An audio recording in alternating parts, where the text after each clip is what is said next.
Hey everyone, Telander here, and welcome to the Ostium Sagas. Now, if you're enjoying this series and want more right away, I just wanted to mention that you can get them on our Ostium Network Patreon at patreon.com/ostiumpodcast. By becoming a supporter at any level, you'll instantly get access to the next 15 episodes in the series. So that's on our Patreon at patreon.com/ostiumpodcast. And I'd just like to thank our 5 most recent patrons for supporting the Ostium Network. Thank you to Pokivim, Daniel Hoskins, Talon, Nom Blashki, and Megan Polliner for all your support. We really appreciate it. And now let's get started with the next chapter of the Ostium Sagas.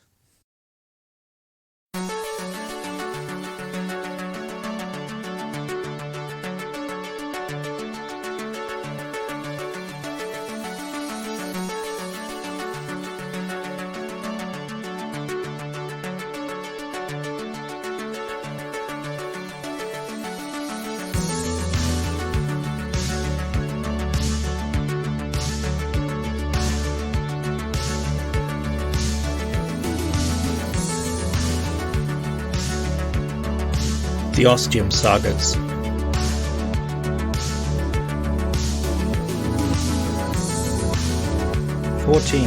Saga 1, 1066. Recorder's Endnote, Part 1.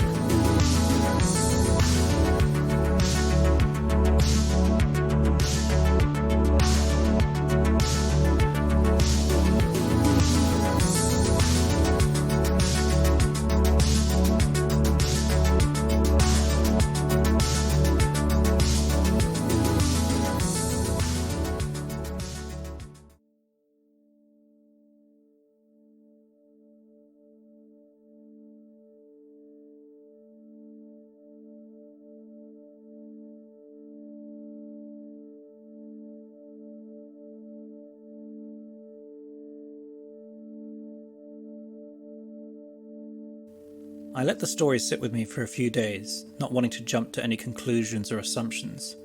What's that expression I've heard Jake use a few times? It's best not to assume because that makes an ass out of you and me.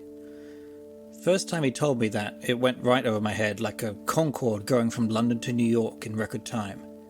Then he explained it a few times, and it still meant gobbledygook to me.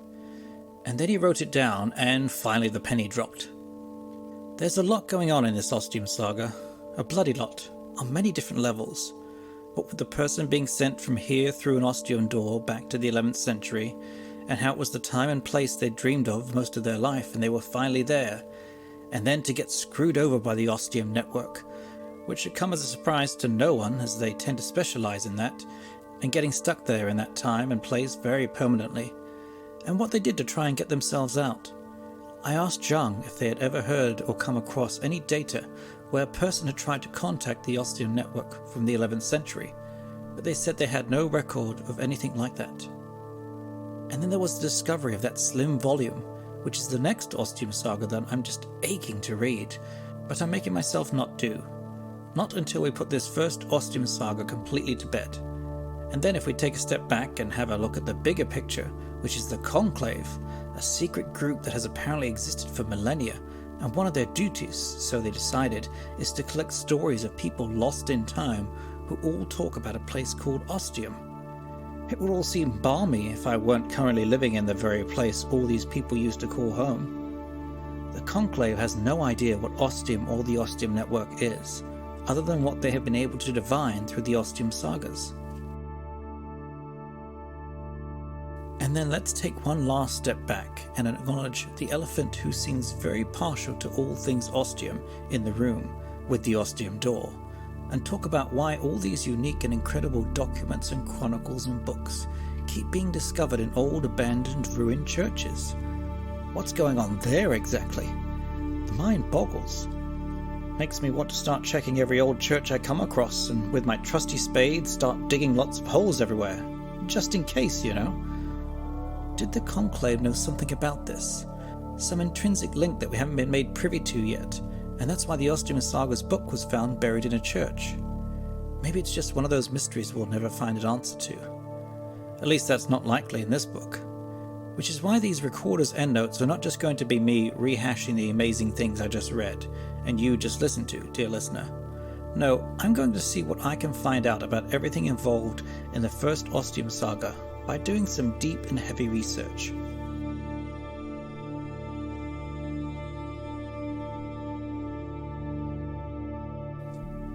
Okay, update. It's been a week of me metaphorically ransacking the internet once more for any snippets or clues or shreds of evidence related to this saga, and I'll be perfectly honest, so far I haven't found much. I will say I've learned a ridiculous amount of history about the Battle of Hastings, and just general medieval life in the 11th century. And I have to hand it to this bloke, the fact that he was able to have an enjoyable and fruitful life, to raise a family with grandchildren, and to seemingly pass away from old age with an apparent smile on his face, even if he did get the Ostium Network branded vaccine cocktail to protect him from all the illnesses and viruses of the time.